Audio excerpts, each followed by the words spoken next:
commercial for net for almost in the cash TV na mano kekabe. Hey, Bulldog area wa babonten abetre kwanya ye fa so a ye che no na mo ne kasa waka nyina ne se na na kofo do dankwa ena mankrofo e ba ye a wo mo ebechi na mbom no wo mo ba ye no entuo ni chese life jacket nye ma wo hyehyɛ ni motos ne V8 ebesi ni fie de eswani ense o ka che kra sabe ase kwa che krofo enya sem ketwa sanso so na meto aso no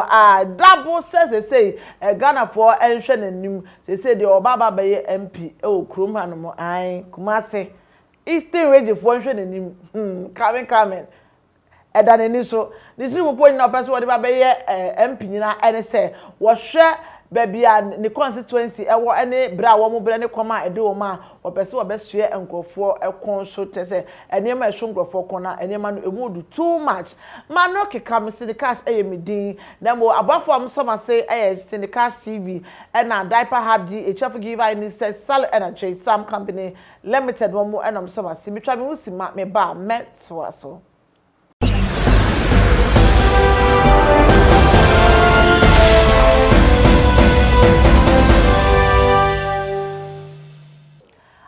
for me kwaya masai abebie mu Bulldog ababonten na enye izebusia ensem de bra na ayi ne yema kan yie pa na enye asem ketwa wa say na ne kofa do dankwa order from above ena wo ma bie na ifo ebo modi ba ni fie ebe che no na ba wo mo ba de anya asem ketwa se wani eze o ka cheche se wo mo wo ho no mo ena wo mo hweye na chese ne moto cars moto aposifo moto ibi a wo hwehwe life jacket wo kitekta AK47 ene wo mo titi V8 cars mu bi ene wo mo twa ni fie wo nyina ahia na ene embra emiriketu o chese wo be pie mo fie no mo wura fie na hey abrante mo fon wa hi bo modern jeje nkrofo na wo nche nyina efiri wo nsem na wase kwan ya fa so eche ne de sebe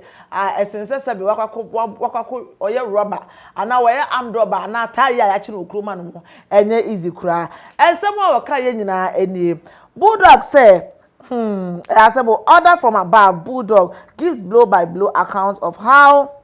he was abducted. Okay,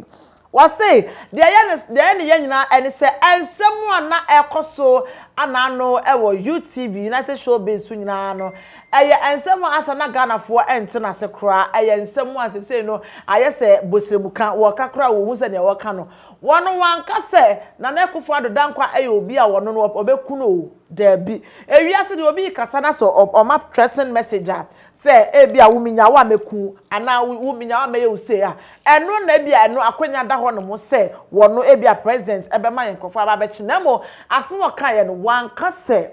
president wonya na obeku ana se president bewu patro ensem ne yenhwe eno wachi baba bedu an what say my comment was not threat. It is to point out that the president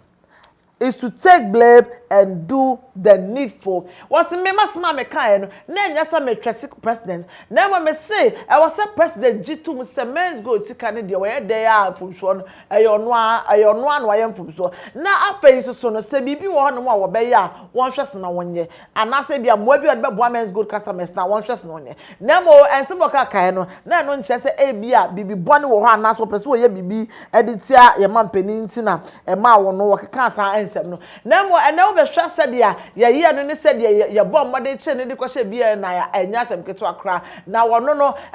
ma ye de akire ekohwe ni page ukohwe ni page a asensem aka ka ho no mo no enya asem keto akra na wakasa no ne kasa ni na ayarehwo ai ensem no eswani so okahwe wase na nti kronfo kra na nkwa bomode abawra Flagstaff house ana kwakọ Jubilee house ana ode etuo kra kwakọ simampani so se wo ya wo bebo na kuna enka kwaya ya chi nu ye fasa ba be chene sa enya asem keto akwa ense beto abonte na egrofo se Bulldog kawa no tu mo me enwe ho kawa no tu mabrantie ewiase a ye wo no he ekro no eso enso wa hwe wo nkomo bomodi ne du lan ye na toto pa efa bebia wo hwa ebeboa wo ya ye wo ha ya be che Bulldog ya ye wo ha no ya che ada na moti ona mo kansem a mo kansem a mo hwa ebesimi abom na de bia pesam kokko ma panini ma pede na kufu ado ayo dey wo zem keke nyina kire se wankasa nkasa MPP party ankasa nkasa wo MPP party won sem keka woti kroma wo keka no bulldog eye ever since I was started woti United Showbiz de bia wo kasa tia MPP amanyoko de bia kasa tia MPP amanyoko wano na yuka because we got bulldog page to ana no we go trust me kwa woni page to say honorable Kennedy Akompre kwa Japan esikrom ha and we be threaten ametwale me investigative journalist anas aremia anas we be threaten no be expose the pictures ni niema e be to abonti kwansi ma na brante yewu wano kura wonnanam kroma obi anya ne hweye na so ti kroma na wo keka kansem a ebe yi wano ka ebe de na wunya asem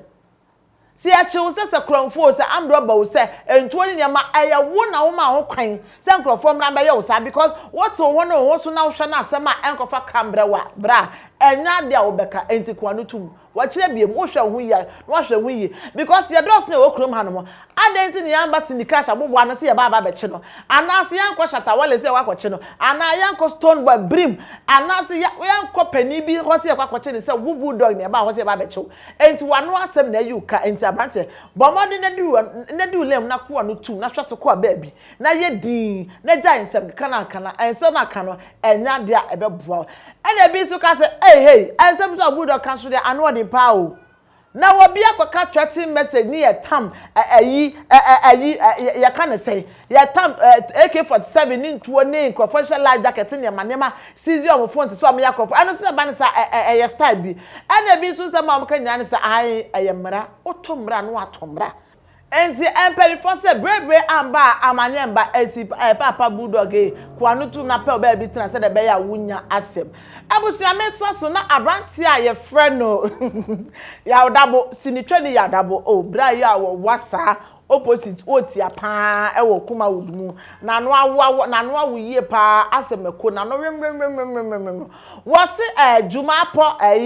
Easter radio jumapo kofoidua wo mu enhwe nanim na ono no wa na dwe se emre pi e wo mu a nyame ya dom na onyi kodum bebeso bi a obaba ba politician na mo politician na obaba ba enye ne se wo pesika bi e na afiri na wo pebibi e na aye anase ebia se de mpanifo sidi be se oga de chopper fugavuga wono enye ne sa emmom ahwe constituency a owo a enkrofo ho ye ne mobbo abatan fo ho ye ne mobbo ekomode enkrofo enti wo pese wo bomodi no de be siesie ne kuro no de be boaboa enkrofo a wo mu kuro ma no eno enti wo pese wono wo ye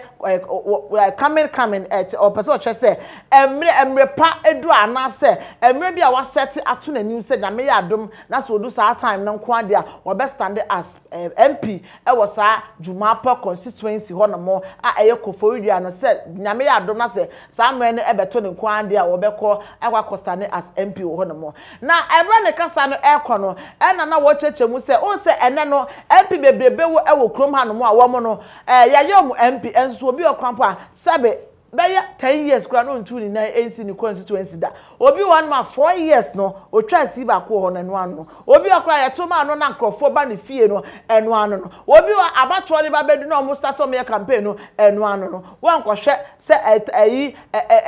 lori kwan ya da ho se asuwa tutu se asu tutu ye se school wo ho no mo eye papa enye papa wo mo toilet awo sebe wo mo ja mo na egumu wo mo ewo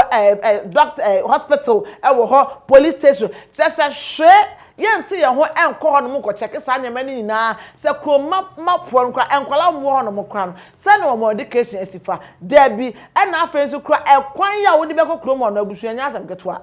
Krobi wa before bedu na wonam nyina ya asa ya bro wankasa because ekwan ne nyentika na odbekọ no ene wa weni tuas ekwan a enye na driver ni so opentema ko hwegu asande foforo akwakọ foforo abade wa weni ta guguru bedu nyame anyo adonkra ne acho asande wa akọto hospital wenya na ama wa hwa wo so no Jumapa constituency no wa ye na adwen se tese nyakopon emwa no na time a wa hyede ato no ho so no a opese wo no wokokoye MP no wokọ no kokoye MP no ko boasa nkofo no wo ho no emre ne sa se beto na bi kas ya dabo pa dabo boko de ho ye wo de height ina ekwa parliament house na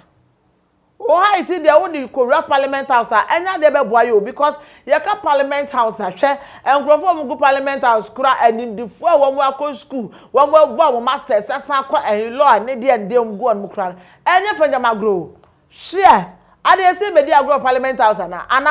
o the parliament house go di agro ebra jai sansem na okeka no wankasa wo height ankasa kra wo height kra ekita no kra enya de wo parliament house ebetimi aboa wo honobo eti ebeye anka wadaro ma dwe adefofo bi a wo pese wo ye na jai say wankasa no wo pese wo ka che Ghana fo say wo pese masa enya de abetimi ena bi ka say ya adabo sense be wo nyeti akwa keke nyasa wo tirimu pa adwe wo tirimu pa he waka sema ma ya wura ho me say constituency bi ona wote wo si ona wo hwe sukufo mu gu on ma obesu nkran be se obafo wote wani kura acha se wo hu se wo ko hwe nkwada wo mu gu on mo baby kura ebi ni ajanan ebi ni wo bush ko twa moto a na mo de bancha han ene bode han na mo de afọ moto we yala ye di pia kama ni ye enso be kon wo constituency pa eti se sa adwen powe en wa dwen se opese wo bua nkrofo a ene na nyame nhira so nyame ma ne ye kase nyame ntu nkwandem na nyame ma onye tenten kakra nka no anu no wa tenten kakra ka wa wano odi nkwa de parliament house no mo okọ no obi ni obetimi aka se wo ma osit nyame ya no na constituency tuma wa bra ehe na okọ wo ye dan ya he wo ye MP ada for me de me sem na esi wa hanom me din anesindi Cashman no ke kameko so share subscribe comment like na share if my abrini na me ka say J Sound Company Limited diaper hub GHF giver unisex salon and evergreen beauty and spa one more enom summer say e majumedi amidi nya me de brebusu ane adofo na me ka say keke kwashi wo no wa Ghana ni so wo you come on me no ka say coronavirus break wa bonyu my friend say comforter me share adofo na tiefo nyina say